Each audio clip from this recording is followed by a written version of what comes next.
नवे महीना लाल अंदर में रहला के तोरा सिरजन बनावेला।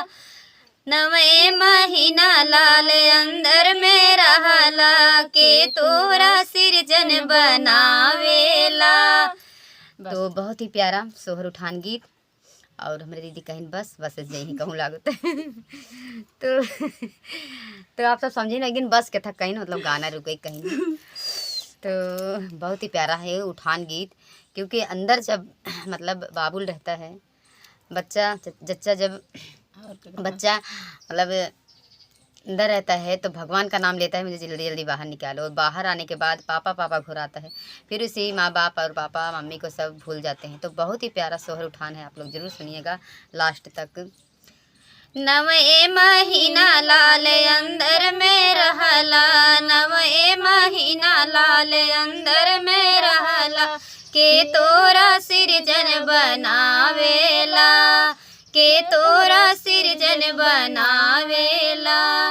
अंदर से जब बाहर अइला, अंदर से जब बाहर अइला, पापा पापा घोरावेला।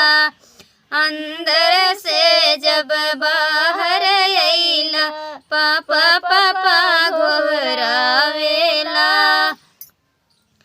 पापा कहे सुन मेरी लाला, पापा कहे सुन मेरी लाला, पापा के काहे बिसरावेला, पापा के काहे बिसरावेला।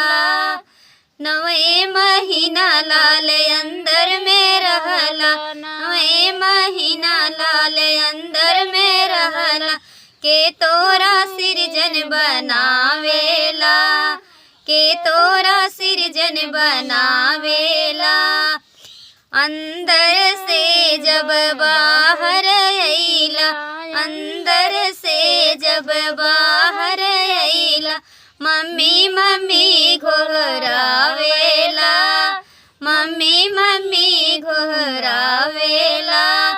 मम्मी कहे सुन अमृत लाला, मम्मी कहे सुन अमृत लाला, मम्मी के काहे बिसरावेला, मम्मी के काहे बिसरावेला।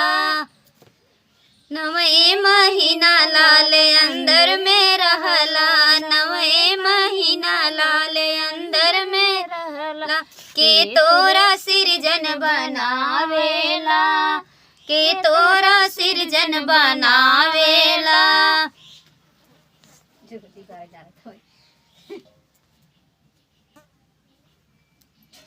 अब हमरे इतना को सलाह पूछ रही है, गाना को खराब हो जाता है। डंडा लिया जो एक डंडा नहीं मंडई बंडा काम है, एक डंडा डंडा दिन तो फसड़ी में डाल दे हम। एक डंडा मार दे, मार मारो का बंद